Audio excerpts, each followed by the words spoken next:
నమస్కారం. వినిపించే కథల ఆత్మీయ శ్రోతలకు వెంపటి కామేశ్వరరావు సాదర స్వాగతం. ఈనాటి 720వ వినిపించే కథ వికే 720 డాక్టర్ కెజె రావు గారి కథ ఆట ముగిసింది. రచయిత డాక్టర్ కెజె రావు గారు పోస్ట్ గ్రాడ్యుయేట్ పిహెచ్డి చేశారు. వివిధ సంస్థలలో అనేక హోదాలలో ఉన్నత పదవులను చేపట్టి భారత అంతరిక్ష పరిశోధనా సంస్థ షారులోనూ వివిధ హోదాల్లో సేవలందించి 2006లో స్వచ్ఛంద పదవీ విరమణ చేశారు. వారి కథ ఆట ముగిసింది 1994 సెప్టెంబర్ 30వ తేదీ స్వాతి మాసపత్రికలో ప్రచురించబడింది. రచయిత వెలువరించిన గోదావరి అల్లుడు కథా సంకలనంలో చోటు చేసుకుంది. ఈ కథను నేను వినిపించిన తీరు మీకు నచ్చితే లైక్ చేయండి, మీ కాంటాక్ట్స్కి షేర్ చేయండి, మీ అమూల్యమైన అభిప్రాయాన్ని కామెంట్ రూపంలో నాకు తెలియజేయండి. నా వినిపించే కథలు ఛానల్కి సబ్స్క్రైబ్ చేసి మీ ఆదరణ, అభిమానం, ప్రోత్సాహం అందిస్తూనే ఉండాలని మనవి చేస్తూ కథ వినిపిస్తాను. గుండెల్లో నొప్పిగా ఉంటుంది డాక్టర్. మళ్ళీనా? మందులు వాడడం లేదా? వాడాను డాక్టర్, తగ్గట్లేదు. ఏం జబ్బులో చెప్పకుండా వస్తాయి, పొమ్మంటే మాత్రం పోవు. మధ్యాహ్నం ఏం తిన్నారు? ఏది నాలుగు చూపించండి. అన్నమే అందులో. అబ్బా మాట్లాడకండి, మాట్లాడితే నాలుక లోపలికి వెళ్ళిపోదా?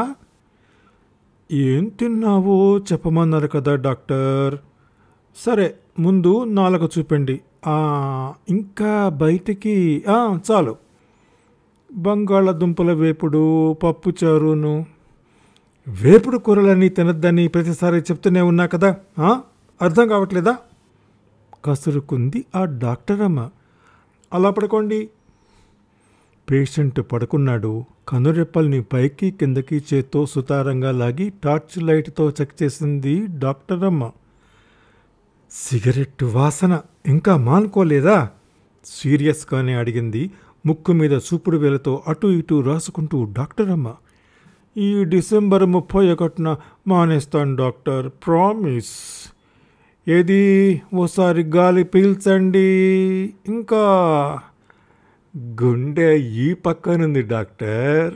పేషెంట్ నవ్వబోయాడు. నేనేం సిస్టర్ని కాను, డాక్టర్ని, జోకులేయకూడదు. సీరియస్గా అనేసి పేషెంట్కి బీపీ చెక్ చేసింది. నీరసమే, మరేం కాదు. తిరుగుడు తగ్గించుకోండి. ఇంజెక్షన్ చేస్తాను, అదే తగ్గిపోతుంది. సూదంటే భయం డాక్టర్. సూదేంటి సూది? ఇంజెక్షన్ అనాలి. అమ్మా బాధగా మూలిగాడి పేషెంట్. ఇంతలో కాలింగ్ బెల్ మోగింది. పేషెంట్ లేవబోయాడు. కదలకూడదు, సిస్టర్ వచ్చినట్టుంది. పోయినసార్లా లేచిపోయావుంటే జాగ్రత్త, గుర్తుందా అంటూ హెచ్చరించి ఎక్కడి వస్తువులను అక్కడే వదిలిపెట్టి తలుపు తీయడానికి వెళ్ళింది డాక్టర్ అమ్మ. పేషెంట్ కళ్ళల్లో చెప్పలేని తృప్తి, గుండెల నిండుగా గంపెడంత ఆనందం. డాక్టర్ అమ్మ స్టూల్ వేసుకుని ఎక్కి తలుపు తీసింది. నువ్వెప్పుడొచ్చావే? స్కూల్కి ఎగనమ్మ పెట్టేసావా? వచ్చినామె ఆశ్చర్యపోయింది. సైలెన్స్. లోపల పేషెంట్ పడుకున్నాడు. నోర్మై, వేషాలు మీరును. ఏమండి అంటూ విసురుగా బెడ్రూమ్లోకి వెళ్ళిందామె. ఎందుకండి దీన్ని స్కూల్ నుంచి తీసుకొచ్చేశారు? ఇలా అయితే దీనికి ఇంకా చదివే అబ్బుతుంది. ఆయన ఉలుకు పలుకు లేకుండా పడుకునే ఉన్నాడు. సిస్టర్, ఇంజెక్షన్ చేశాను, ముందు వేడి నీళ్లతో కాపడం పెట్టాలి తెలుసా అంటూ ఆమెకు బుద్ధులు నెరపబోయింది డాక్టర్ అమ్మ. ఆ మాటకి మంచం మీద పడుకుని ఉన్న పేషెంట్ పక్కపక్క నవ్వేస్తూ ఆ చిన్ని డాక్టర్ అమ్మను అక్కున చేర్చుకుని ముద్దు పెట్టుకున్నాడు. చాలండి సంబడం, దీని వేషాలన్నీ మీ దగ్గరే సాగాలి అంటూ నిష్ఠూరాలు పోతూ మంచం చుట్టూ చిందరవందరగా పడి ఉన్న ఉత్తెత్తి డాక్టర్ ఆట సామాన్లన్నీ సర్దింది ఆ ఇంటి ఇల్లాలు. ఏం డాడీ, ఈసారి కూడా అమ్మ ఏప్రిల్ ఫూల్ కాకుండానే లేచిపోయావు ఎందుకని బుంగమూతి పెట్టి ప్రశ్నించింది ఆ చిన్నారి. నవ్వు వచ్చేసిందమ్మా, ఆపుకోలేకపోయాను. పో డాడీ, నువ్వెప్పుడు ఇంతే సరిగ్గా ఆడావు. ఈసారి ఆటలో నువ్వు డాక్టర్వి, నేనేమో పేషెంటును, సరేనా? గోముగా చెప్పింది. నోరు మూసుకో, ఈ తప్ప మీ ఇద్దరికి మరే ఆటలు రావు. మీరైనా చెప్పచ్చు కదండి, 7 ఏళ్ళు లేవు దీనికన్నీ ముసలి వేషాలు, ముదరష్టం మాటలోను కసురుకోబోయింది ఆ తల్లి. ఊరుకోవే నా తల్లి, ఇప్పుడు కాకపోతే నీ అంత అయ్యాక అల్లరి చేస్తుందా? చేస్తే మాత్రం ముద్దొస్తుందా అంటూ కూతురి తలని ప్రేమగా నిమిరాడు. అవును మరి, నా అంత అయ్యాక ముద్దెందుకు వస్తారు అని భర్త వైపు అలవోకగా చూసింది. అయినా మీ ఇద్దరి వ్యవహారంలో తల దూర్చడం అంత బుద్ధి తక్కువ పని మరొకటి లేదులేండి చిరుకోపంతో అంటూ అక్కడి నుంచి వెళ్ళబోతున్న తల్లి కొంగు పట్టుకులాగింది ఆ చిట్టి తల్లి. సిస్టర్, ఈ శారీని కొద్ది రీన్తోనే ఉతికినట్టున్నారు, అవునా? అవును, కొద్దిగానే, టింగ్ టింగ్ అంటూ వ్యాపార ప్రకటన పోజొకటిచ్చి ఉడికించబోయింది. అన్నీ తండ్రి బుద్ధులు. ఆ పసిడి మొగ్గ పలికే ముద్దు ముద్దు పలుకులకు ఆ తల్లి పరవశంగా తండ్రి కూతుళ్ళ మధ్యనే చేరిపోయింది. ఆ విధంగా సరదాల పరదాలను ఆ ముగ్గురు మరెంతసేపు కప్పుకుపోయేవారో కానీ 1-2 సార్లు కాలింగ్ బెల్ మోగడంతో బలవంతంగా ఆ పరదాల్ని తొలగించుకుంటూ ఆ ఇంటి యజమాని తలుపు తీశాడు. ఆనందరావు గారు, నమస్తే సార్ అంటూ చేతిలో టెలిగ్రామ్ ఉంచి వచ్చిన వ్యక్తి వెళ్ళిపోయాడు. శైలు, చలో బెంగళూరు అంటూ నా బాస్ హుకుం జారీ చేశాడు, కాన్ఫరెన్స్ నిరాశగా చెప్పాడు ఆనందరావు. అంటే మరో 3 రోజుల పాటు ఉమర్ ఖయాం వహిస్తాడన్నమాట. కనీసం సాకీలు లేకుండా చూడండి. కించిత్ భయంతోనే చురకబెట్టింది శైలజ. శ్రీవారు టూరింగులో శారీరక శ్రమను, మానసిక ఒత్తిడిని తగ్గించుకోవడానికి అడపాదడపా మందు పుచ్చుకుంటాడనే విషయాన్ని ఆయనే మూడ్స్లో బయట పెట్టేస్తుంటారు. అక్కడికే శైలజ భయపడిపోతూ ఉంటుంది. వాస్తవానికి సేల్స్ లైన్లో రిప్రజెంటేటివ్ గ్రూప్ పార్టీలు, హద్దులు చెరిపేసుకునే మందుబాబుల మధ్య నలిగే తనబోటి మీడియం బౌలర్ల విషయాలను ఆనందరావు వెల్లడించడు. అంతవరకు శైలజ అదృష్టవంతురాలే, మానసికంగా ఒత్తిడి చెందదు. సర్లే బాయ్, టీ పెట్టు. Mummy, Complan. నేనెప్పుడు ఆనందంగా ఆరోగ్యంగా ఉండాలంటే మీరెప్పుడు కాంప్లానే కలిపియాలి, టింగ్ టింగ్ అంటూ సిగరెట్టు ముట్టించబోయిన తండ్రి వైపు చురుగ్గా చూసింది సింధు. డిసెంబర్ 31కు మానేస్తాగా తల్లి. అవును తల్లి, 8 డిసెంబర్లు ఇలాగే కాలిపోయాయి, ఇహ లాభం లేదు అంటూ నవ్వేసి చెరో గ్లాసు అందించింది శైలజ. శైలు, బజార్లో పనుంది, అట్నుంచటే రెడ్డి గారిని కలిసొస్తాను, మందులు ఏమైనా కావాలా? బాగానే ఉన్నాను కదండి, మీరు త్వరగా వస్తే చాలు. డాడీ, డాక్టర్ అంకుల్ దగ్గరికి వెళ్తే నాకు నిజం డాక్టర్ సామాన్లు తీసుకురావా డాడీ? అలాగే బుజ్జి,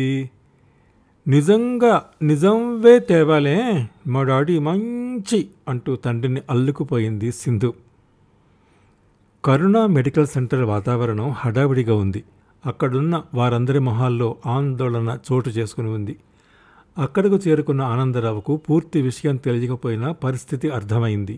సైలెంట్గా డాక్టర్ క్యాబిన్లోకి వెళ్ళి కూర్చున్నాడు. థియేటర్ తలుపు తెరుచుకున్నట్టు శబ్దం. బయట హాల్లో వేచి ఉన్న వారందరి దృష్టి అటు మళ్ళింది. ఆనందరావు కూడా లేచి బయటకు వచ్చాడు. డాక్టర్ రెడ్డి థియేటర్ బయటకు వస్తూ, ఐవీని, బీపీని కేర్ఫుల్గా అబ్జర్వ్ చేయి అంటూ కాంపౌండర్కు సూచనలు ఇచ్చాడు. పేషెంట్కు సంబంధించిన వారి వైపు చిరునవ్వుతో చూస్తూ, గండం గడిచిందర్రా అన్నాడు.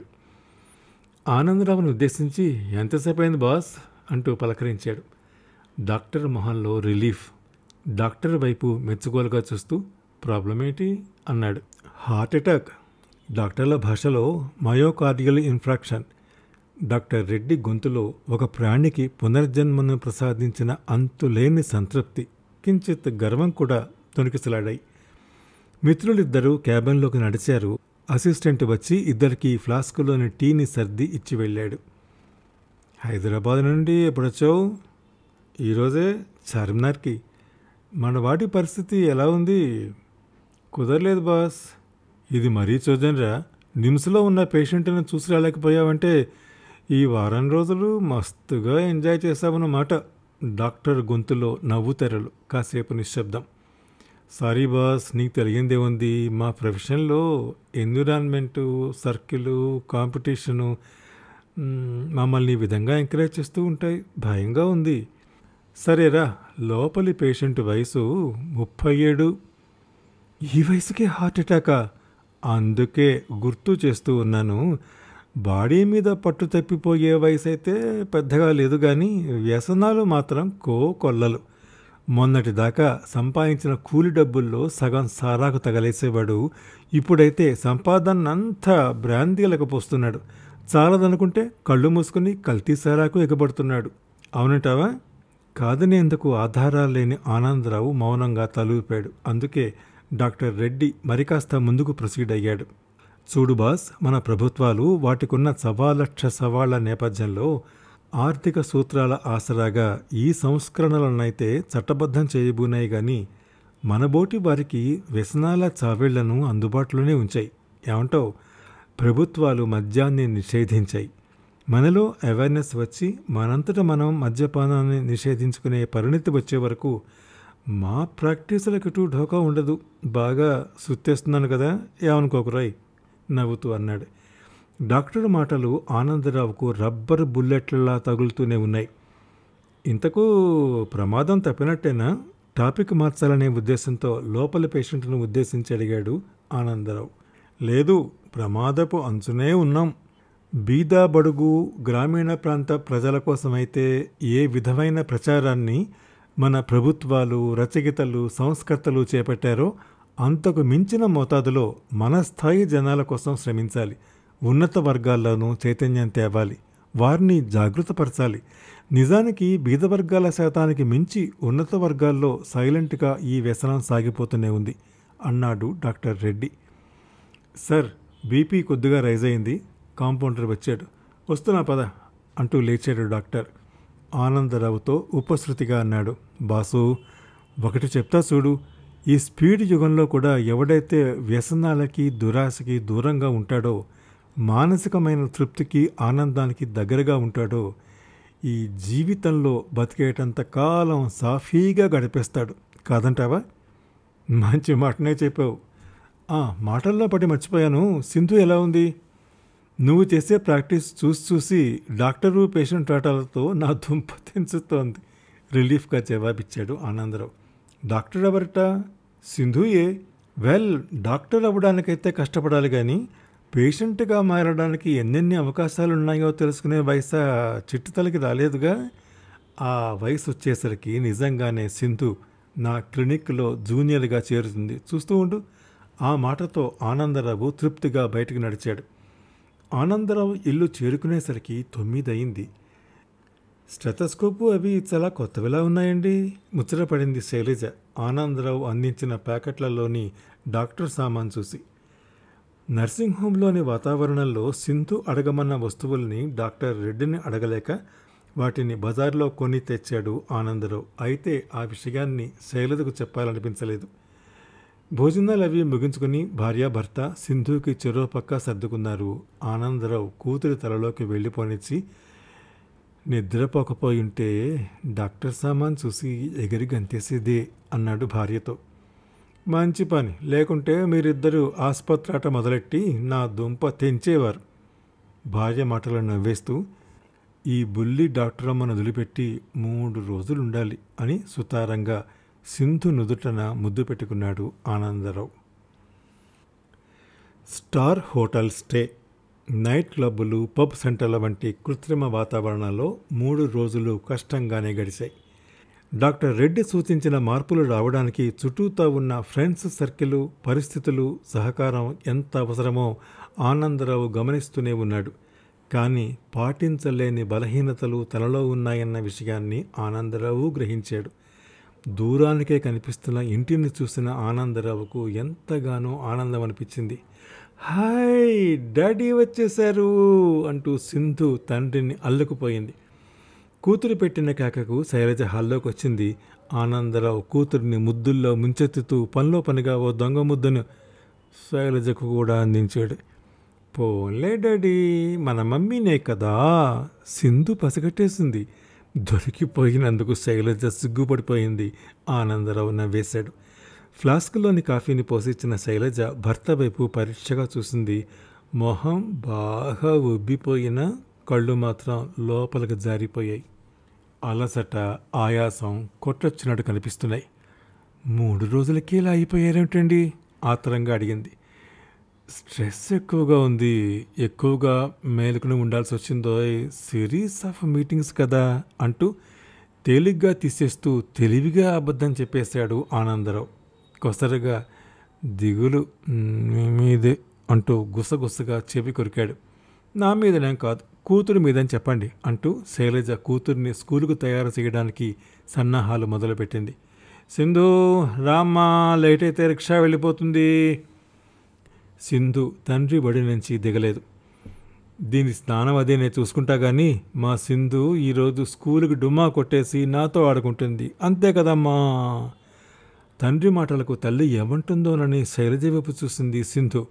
బాగుంది వరుస. ఈ రకంగా మీరు క్యాంపుకి వెళ్ళే రోజు, క్యాంపు నుండి వచ్చే రోజు ఇది స్కూల్కి డుమ్మాలు కొట్టుకుంటూ పోతే డాక్టర్ కాలేదు సరికదా, కనీసం ఆయా కూడా కాలేదు.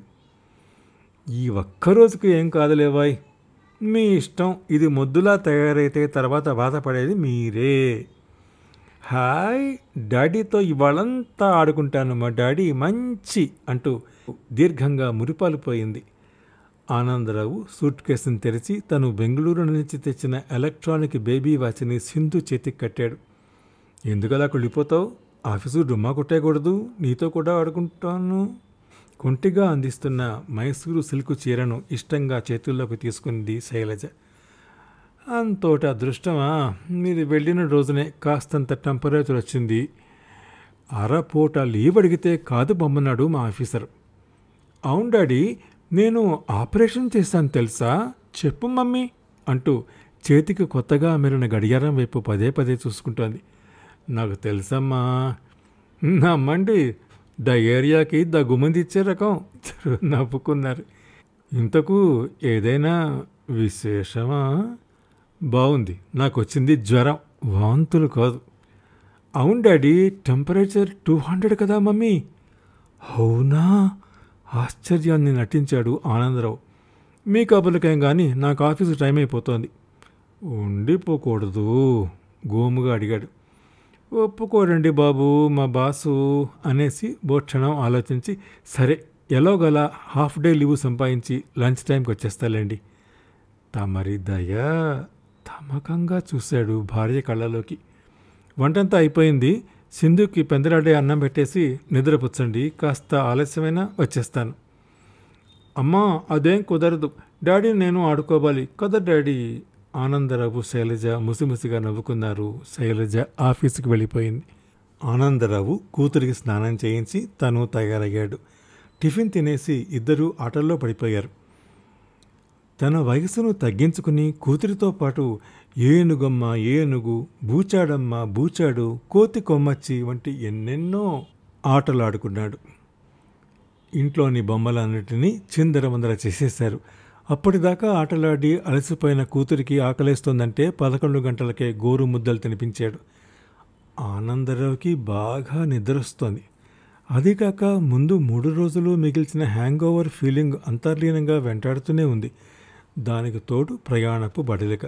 డాడీ, నువ్వు కొన్న నిజం బొమ్మలతో డాక్టర్ ఆట ఆడుకుందామా? కాసేపు పడుకుందాం తల్లి, నాకు నిద్ర రావట్లేదు డాడీ. నాకు వస్తోందమ్మా, మా బంగారు తల్లివి కదూ.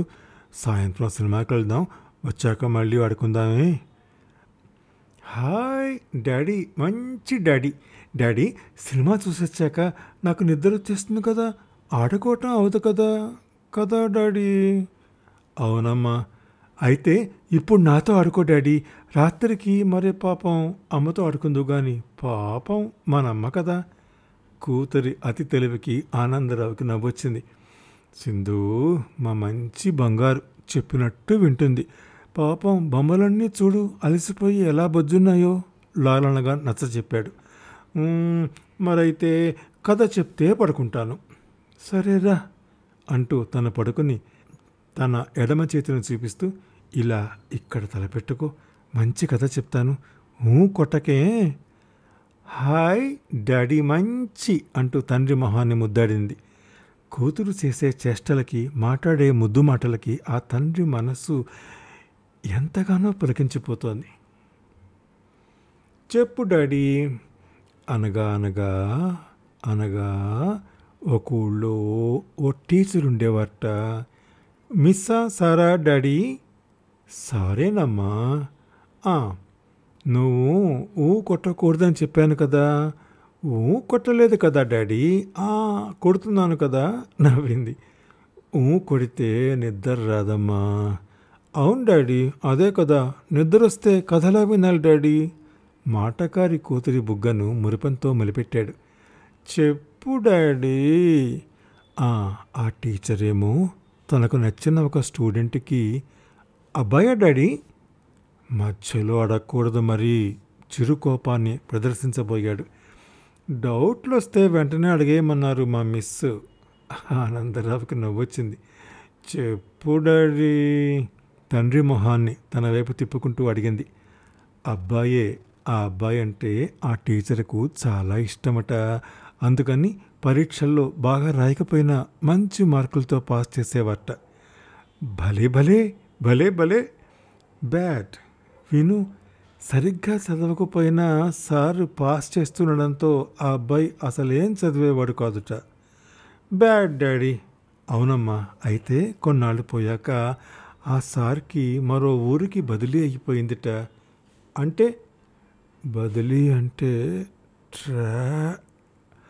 గుండె కింద వచ్చినట్టు కావడంతో కాసేపు కథకు బ్రేక్ వచ్చింది. కుడి చేతిని మడిచి సింధుకి దిండుగా చేసి ఆనందరావు కథ చెప్పసాగాడు. ట్రాన్స్ఫర్ అయ్యి ఆ టీచర్ వెళ్ళిపోయారు. కొత్తగా వచ్చిన టీచరు ఆ కుర్రాడు సరిగా చదవడం లేదని అరిచేవాట. పాపం డాడీ. ఆ కుర్రాడికి సరిగ్గా చదువు రాక పరీక్షలన్నీ తప్పేవాట. పాపం డాడీ. ఆ సార్ బ్యాడ్ కదా డాడీ అంటూ తండ్రి చెప్తున్న కథలోని మొదటి టీచర్ మీద కోపాన్ని ప్రకటించింది. అవునమ్మా అనబోతున్న ఆయన గుండె కింద పదునుగా ఉన్న బలమైన గుణపం గుచ్చుకున్నట్టు అయింది. చిన్నగా గుండె కిందకి ఎడమ చేతిని జరిపాడు. సింధు. ఆపేస్తావెందుకు చెప్పు డాడీ, నిద్రొస్తోందా? లేదమ్మా. మరొక్కసారి ఆ గుణపం గుండెల్లో గుచ్చుకుంది. భయపడి లేచి కూర్చున్నాడు ఆనందరావు. ఏమైంది డాడీ? అమాయకంగా అడిగింది తండ్రి బాధ అర్థం కాని సింధు. ఇక్కడ నొప్పిగా ఉంది తల్లి. పళ్ళ బిగువున బాధను అదిమి పెట్టడానికి ప్రయత్నిస్తున్నాడు. గుండె దిగువన చేత్తో రుద్దుకుంటున్న తండ్రి మొహంలోకి చూస్తూ, మళ్ళీ గుండె నొప్పి వస్తున్నదా డాడీ అడిగి తను లేచి కూర్చుంది సింధు. ఆనందరావు గోడకి జారపడి కళ్ళు మూసుకున్నాడు. నొప్పిగా ఉందా డాడీ? ఇక్కడే పడుకో, డాక్టర్ పనిచేసి బాగు చేసేస్తాగా, పడుకో డాడీ అంటూ మంచం దిగి హాల్లోకి పరిగెత్తింది. ఛాతీపై రుద్దుకుంటున్న ఆనందరావు మెదడులో ఒకవేళ హార్ట్ అటాక్ కాదు కదా అనుమానపు బాంబు పేలింది. 4 రోజుల క్రితం డాక్టర్ రెడ్డి క్లినిక్లో జరిగిన సంఘటన గుర్తుకొచ్చింది. నువ్వు చెప్పే పేషెంట్కు ప్రమాదం తప్పినట్టే, ఆ కాడికి గ్యారంటీ ఉండదు. ఈ ముండమోపు జబ్బు తీరే అంత. ఒకే ఒక స్ట్రోక్ వచ్చి పోయిన వాళ్ళు ఉన్నారు, 3-4 స్ట్రోకులు వచ్చి బతికి తిరుగాడుతున్న వాళ్ళు ఉన్నారు. డాక్టర్ రెడ్డి చెప్పిన మాటలు చెవుల్లో గింగురుమంటున్నాయి. ఒక్క ఉదుటున లేచి షర్టు తగిలించుకున్నాడు. ప్యాంటు వేసుకోబోతుండగా మరోసారి బలమైన స్ట్రోక్. గుండె కలుక్కుమంది. వెలువెల్లాడిపోతూ విసురుగా తూలిపోయాడు. బలంగా తల గోడకు కొట్టుకుంది. తలకు తగిలిన బలమైన గాయంతో అలాగే కిందకు జారిపోయాడు. స్టెటస్కోపు, థర్మామీటరు, సిరంజి, ఇంకా ఆసుపత్రి ఆటకు కావలసిన సామాన్లన్నిటినీ వరుస పట్టుకుని సింధు తండ్రి దగ్గరకు వచ్చింది. ఆనందరావు అచేతనంగా కూతురి వైపు చూస్తున్నాడు. కింద పడుకున్నావేం డాడీ? పర్వాలేదులే, ఏం అవదులే అంటూ డాక్టర్ రెడ్డి అంకుల్ దగ్గర చూసిన విధంగానే స్టెత్ని చెవులకు తగిలించుకుని తండ్రి గుండెల మీద డయాఫ్రామ్ ఉంచి పరీక్షించింది. ఆనందరావు ఏదో చెప్పాలని ప్రయత్నిస్తున్నాడు. చేతుల్ని కదల్చబోతున్నాడు. పక్కింటి వారిని పిలవమని చెప్పబోతున్నాడు. తన వల్ల కావడం లేదు. సింధు సీరియస్గా తండ్రి చేతిని పట్టుకుని పల్స్ చూస్తోంది. తల పంకిస్తూ మధ్య మధ్య చేతుకున్న వాచి వైపు చూసుకుంటోంది. తండ్రి చేయబోతున్న సంజ్ఞల్ని ఆ చిట్టి తల్లి పట్టించుకోవడం లేదు. బీపీ చెక్ చేయడానికి సింధు నానా అవస్థలు పడుతోంది. ఆనందరావుకి పరిస్థితి అర్థమైపోతోంది. ఏం చెయ్యాలన్నా శరీరం తన అదుపు తప్పిపోయి చాలాసేపు అయింది. కూతుర్ని దగ్గరగా తీసుకుని గట్టిగా ముద్దు పెట్టుకోవాలని విపరీతమైన కోరికగా ఉంది. ఊరెళ్ళావు కదా, బాగా అలసిపోయి ఉంటావు, నే ఉన్నా కదా, మరేం భయం లేదులే అని తండ్రికి ధైర్యం చెబుతూ టార్చ్ లైటు అనబడే పౌడర్ డబ్బాతో తండ్రి కళ్ళను జాగ్రత్తగా పరీక్ష చేసింది. సింధు, నన్ను మారు గట్టిగా పట్టుకొని ఇక్కడ ఎంగిలి ముద్దు పెట్టబా తల్లి సింధమ్మ. ఆనందరావు అర్థిస్తున్నాడు. అయితే ఆ మాటలు గొంతు దాటి రావడం లేదు. అయ్యో, ఏమిటిది? నా బంగారు తల్లి ఎదురుగానే ఉన్నా నా కోరిక తీరే మార్గం లేదా? ఆనందరావు కళ్ళ నుండి నీళ్లు ధారగా కారిపోతున్నాయి. కళ్ళల్లో ఏదైనా పడిందా అంటూ ఉత్తిత్తి టార్చ్ లైట్ వెలిగించి మళ్ళీ చూసింది. మాట్లాడవేం డాడీ, భయం లేదులే అంటూ గౌను ఎత్తి నోట్లో పెట్టుకుని ఉగ్గబట్టి ఆ గుడ్డతో తండ్రి కళ్ళ మీద మార్చి మార్చి ఒత్తుతోంది. బాగా వేడి చేసినట్టుంది, తగ్గిపోతుందిలే అని ధైర్యం చెప్పి నీళ్ల గ్లాసు ఉత్తిత్తి ఐవీ సెట్టు తేవడానికి లేచింది. నా చిట్టి తల్లితో పాటు పెంచుకుంటూ వస్తున్న బంధం శాశ్వతంగా తెగిపోనుందా? ఇన్నాళ్లుగా అల్లిబిల్లిగా అల్లుకున్న అనురాగ బంధం ఇక మిగలదు అనే ఆలోచన పెనుపిడుగై ఆనందరావును కాల్చేస్తోంది. తన గారాల పట్టిని విడిచిపెట్టి ఎక్కడికి వెళ్ళాలని లేదు. ఆ మాటే అందరికీ వినపడేట్టు గట్టిగా గొంతెత్తి అరవాలనుంది. ఏది సాధ్యపడ్డం లేదే. ఉత్తిత్తి ఐవీని పెట్టాలనే ప్రయత్నంలో సింధు అష్టావధానం చేస్తోంది. ఆనందరావు గుండె క్షణానికి పిండేసినట్టు అయిపోతున్న కొద్దీ ఆయనలో కనీసం ఒకే ఒక్కసారైనా కూతుర్ని దగ్గరకు తీసుకోవాలనే కోరిక బలీయమైపోతోంది. అమ్మా సింధు తల్లి, నువ్వు పుట్టిన తర్వాత నా దగ్గర ఎన్ని ముద్దులు తీసుకున్నావు చెప్పు? ఎన్నిసార్లు నీ చిన్ని చేతులతో దగ్గరగా తీసుకుని నా మొహాన్ని తడిపేసావు చెప్పమ్మా. కడసారిగా నీ బుల్లి సందట నన్ను లాక్కొని ఒకే ఒకసారి ముద్దు పెట్టు. ఒకే ఒకసారి నిన్ను ముద్దాడనిచ్చి నా బాకీ తీర్చుకోనివ్వా తల్లి. ఆనందరావు రోదిస్తూనే ఉన్నాడు, కూతురి కళ్ళల్లోకి చూసుకుంటూ. తండ్రి పడుతున్న ఆవేదన, ఆర్ద్రత అర్థం కాని బుల్లి డాక్టర్ అమ్మ సిరంజీని కడిగి ఇంజెక్షన్ చేసింది.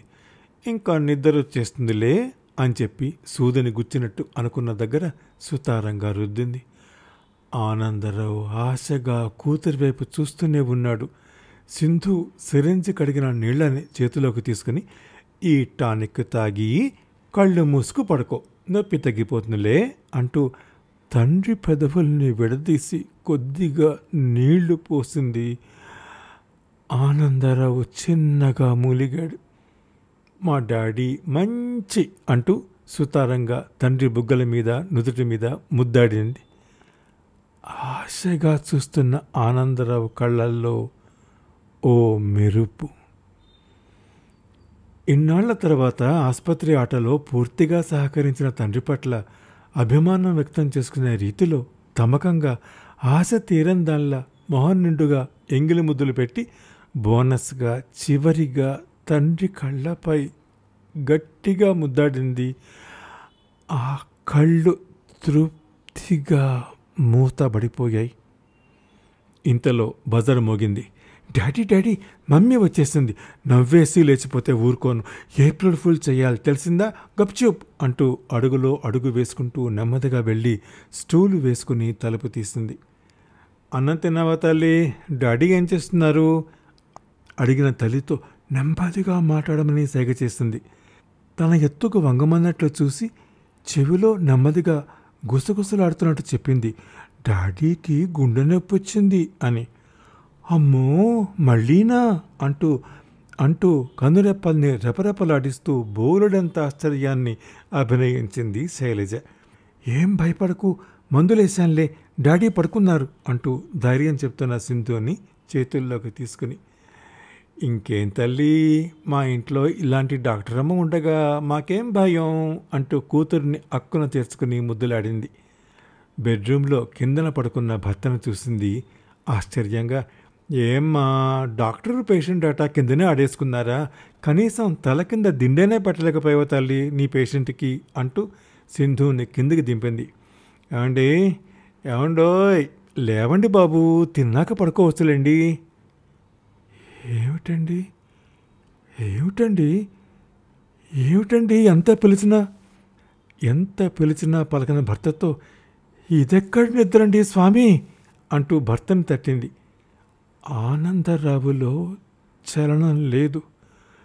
ఒళ్ళు చల్లగా, నిశ్శబ్దంగా, నిశ్చలంగా. ఏవండి అంటూ శైలజ పొలికాక. తల్లి ఏడుపుతో అదిరిపడి బెదురుగా తల్లిని తండ్రిని మార్చి చూసింది. పరిస్థితి అర్థం కాక తను ఏడవటం మొదలుపెట్టింది సింధు. రచయిత ఇలా అంటున్నారు: డియర్ రీడర్స్, ఆనందరావు జీవితాన్ని అర్ధాంతరంగా ముగించినందుకు మన్నించండి. మన దేశపు సాంప్రదాయంలో భర్తను కోల్పోయిన మహిళామ తల్లి శైలజ ఆవేదన, అభం శుభం తెలియని వయసులో తండ్రిని పోగొట్టుకున్న చిట్టి తల్లి సింధు ఆక్రందన మీతో పాటు నన్ను కదిలించి వేశాయి. మనకు దక్కిన జీవితాలని హుందాగా నిండుగా పండించుకునే ప్రయత్నం చేయాలే కానీ మధ్య ఉన్నతి తరగతుల్లోనే అధిక శాతం యువతలాగా నాగరికత మోజులో దుర్వ్యసనాలకు బానిసలై జీవితాల్ని దండించుకోకూడదు. ఈ యువతరాన్ని మత్తులోకం ముంచెత్తుతోందన్న సంగతి ఓ ఓపెన్ సీక్రెట్. మద్య నిషేధపు నేపథ్యంలో ఈ తరగతి మందుబాబుల సంగతిని పట్టించుకొని ప్రభుత్వ విధానాలపై నిరసనగా ఆనందరావును కడతేర్చాల్సి వచ్చింది. డాక్టర్ రెడ్డి చెప్పినట్లుగా గ్రామీణ ప్రాంతాలకు, నాగరిక ప్రదేశాల్లోని బీద బిక్కి సారాప్రియుల సాధక బాధకాలను పట్టించుకుంటున్నట్టే పాలకులు, ప్రజలు, ఉన్నత వర్గాల్లోని బారు ప్రియుల బాగోగుల్ని పట్టించుకోకపోతే ఎందరు కృష్ణకాంతులు, వావిలాలలు గళాలెత్తిన ఈ రకపు గరళ కంఠులు సైలెంటుగా ఎందరెందరో శైలజల్ని, సింధుల్ని అనాథల్ని చేసి వెళ్ళిపోతూనే ఉంటారు. మీలో కొందరికి నా ఆవేదన అర్థం కాకపోతే వారంతా నన్ను క్షమించాలి. అర్థం చేసుకున్న అక్కా చెల్లెళ్ళు, అన్నాతమ్ముళ్ళు నేటి సమాజంలోని ఆనందరావుల్ని సంస్కరించేందుకు ఉద్యమించాలి. 720వ వినిపించే కథ వీకే 720. డాక్టర్ కెజె రావుగారి కథ ఆట ముగిసింది విన్నారు. ఈ కథను నేను వినిపించిన తీరు మీకు నచ్చితే లైక్ చేయండి, మీ కాంటాక్ట్స్కి షేర్ చేయండి. మీ అమూల్యమైన అభిప్రాయాన్ని కామెంట్ రూపంలో నాకు తెలియజేయండి. నా వినిపించే కథలు ఛానల్కి సబ్స్క్రైబ్ చేసి మీ ఆదరణ, అభిమానం, ప్రోత్సాహం అందిస్తూనే ఉండాలని మనవి చేస్తూ సెలవు తీసుకుంటున్న మీ వెంపటి కామేశ్వరరావు.